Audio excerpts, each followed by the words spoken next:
When you're beginning as a flower farmer or even a hobby gardener, it's hard to know where to spend your money if you want to spend it wisely and not go deeply into debt. There are a few things that can be really helpful to have when you're starting out. So we've made a list of those and we're going to talk about that today. Then we have a list that once you have a bit of extra profit and you want to reinvest, there's a few more things you can get that will be helpful.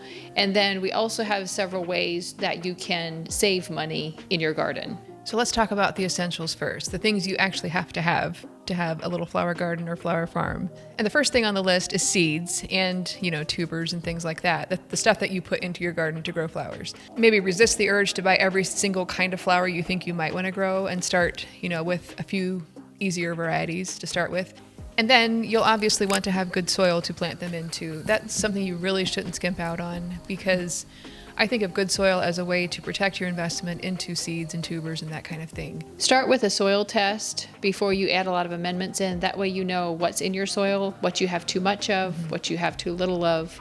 Start there, and then you'll know what to add. And then some ideas for things to add to your soil would be compost, obviously, and you can get quite a bit of money into compost. But you can also do free things like leaf mulch, grass clippings, straw. Organic matter of any kind is usually a good thing to add to your soil. And then obviously you'll probably need some fertilizers too to add what your soil is lacking, even with the amendments. So we tend to keep a stash of like fish, kelp, seaweed, and then just a good all-purpose granular fertilizer as well. Something else that's helpful is to have a sprayer, and you can use that to apply either your liquid fertilizers or bug spray. Stakes and netting, that's something else that you'll want to get. Flowers that have flopped and then have a right angle in the stem are really hard to use and to sell. So you'll need to support your flowers and plants in some way. We use T-posts or T-stakes and then Horta Nova netting. You'll also need some basic garden tools: shovel, rake, hoe, trowels, watering can, a good pair of garden gloves, and some snips, some garden snips. And finally, you're going to need some kind of buckets and probably some flower food to add to the water that you put your cut flowers in. I had that real dilemma one time. I had concentrated so much on getting my garden supplies and tools and whatever, I had forgot about buckets. And I went out and cut flowers one night and I didn't have a bucket to put them in. I managed, but buckets are a good thing to have. Then once you have a little extra profit and you want to invest back in the business, there's a few more things you can buy that will be helpful. First off, perennials like peonies, spirea, veronica, stilbe, lady's mantle, phlox.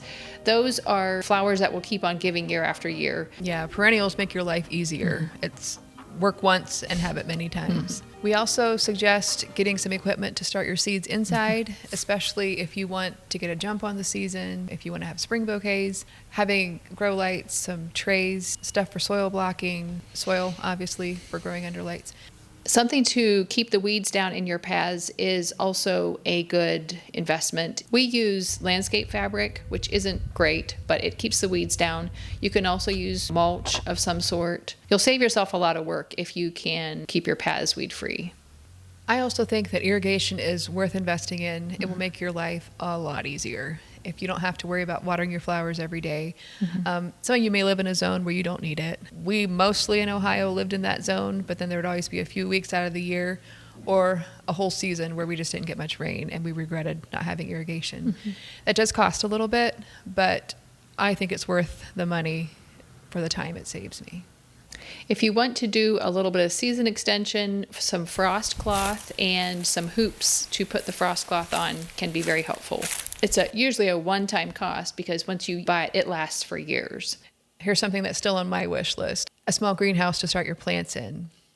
I just have a little space set up in the garage with my grow lights and whatnot, but a greenhouse I think would be a great investment if you have the capital. A cooler to store your flowers in is also very helpful. It will extend the life of your flowers, but then also give you a place to store like peonies and tulips. You can store them for weeks on end. Something that I just this year have considered and must for flower farmers is a fence for critters. I've had a lot of critter damage, which is really discouraging because you don't get flowers if they eat your plants. So If you don't have issues with that where you live, obviously skip the step, but I am seriously considering adding a fence around the garden. A basic website and an email platform can also be very helpful. It can serve as a hub for where you either sell say you have a subscription, bouquet subscription or something like that. It can be a place where customers come to find out what's happening, what they can get from you. And it doesn't have to cost much. A lot of those can be pretty inexpensive to start with. And finally, a Canva Pro account is something that small business owners can really benefit from. It kind of cuts out the need for a graphics designer. You can do your own graphics design. Obviously, if that's not your interest, don't worry about that. But it's a fairly inexpensive subscription that you can pay. I think it's like $10 a month to just have that kind of, we use it to design our YouTube thumbnails, just about anything that we have to design, we go there and do it. I think it's just great that we don't have to pay a designer to do every little thing for us. We have links to a lot of these things that we talked about on favorite tools page on our website. I will leave a link to that in the description in case you want to know what all this stuff looks like. Go ahead and just check that out. Now for a few ways to save some money on your flower farm. You can mulch with grass clippings, leaves, and they're better if they've, decomposed a year or two. You can also use leaves from your city dump. A word of caution there, you will get some debris in there, but I got a bunch that had like glass throughout and I didn't realize it and I put it on my beds. So maybe just kind of check through, see what it looks like, but that is a good option too. You can also make your own fertilizer with either something like weeds or manure. It sounds pretty gross, but as a cut flower grower, you're going to spend a lot of money on fertilizers if you want healthy plants. And that's one way that you can kind of hack your own fertilizer. I would say to probably Google it. Google manure tea, or what's the other one called? Weed tea? I'm not sure. I know. Weed tea? Yeah. There's different weeds. Just Google how to make your own fertilizer. Right. Different weeds are better for that than others, I think. We like to use a lot of compost on our beds, but that can be expensive. So a way to save money there is to just kind of compost in place. You can use like that lasagna layer method that you may have seen. You use grass clippings and leaves and maybe kitchen scraps, and layer them on your bed, and then they decompose over winter and turn into their own compost. You just want to kind of have a good blend of carbon and nitrogen materials to do that. Another great way to save a little bit of money is to save your own seeds from your garden. We have made a video on that. I will link it in case you're interested in learning how to save seeds. You can also maybe barter or trade with other flower growers for tubers, seeds, that kind of thing. Obviously, if they want money for it, pay them. But if they're just looking to get some new varieties as well, you could look into that. If you want structures in your garden, you can harvest some saplings or some bamboo and use those as structures. You can also use them to stake your plants. If it's a young sapling, it may only last a season. I've noticed they tend to rot, down at the ground level pretty quickly, but they'll last for a season.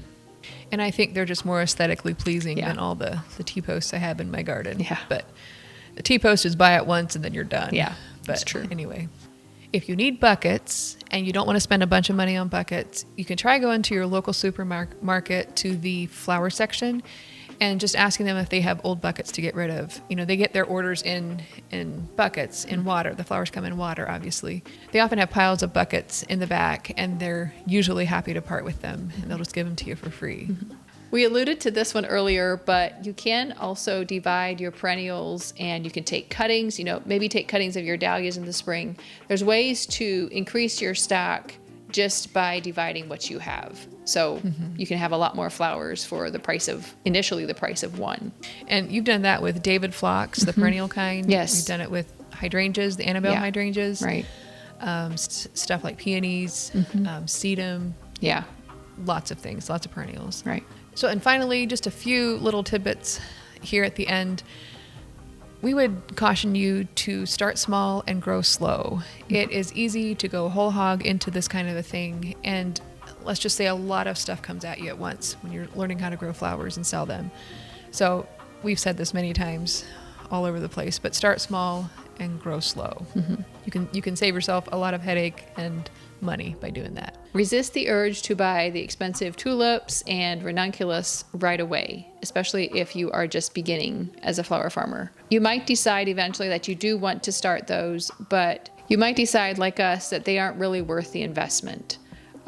It's hard to make your money back on both ranunculus and tulips. they can be a little pricey, and you don't get that. I mean, tulips, you get one flower. So what you might want to do is just start with seeds. Start with what's inexpensive and leave the more expensive things for later. We think that starting as a side hustle is a great way to get into cut flower farming, but that's because we did it that way. Maybe it would have been better if we would have just gone whole hog and invested lots of money into it and whatnot. It's a low pressure way to get started. Mm-hmm. So start as a side hustle and start smaller than you think you'll want to, and then you can add bit by bit every year. Right. The most money loss, in my opinion, probably comes from just going too big too quickly. Mm-hmm. We've done that. We've lost money that way. Mm-hmm. Be wise with your investments. Mm-hmm.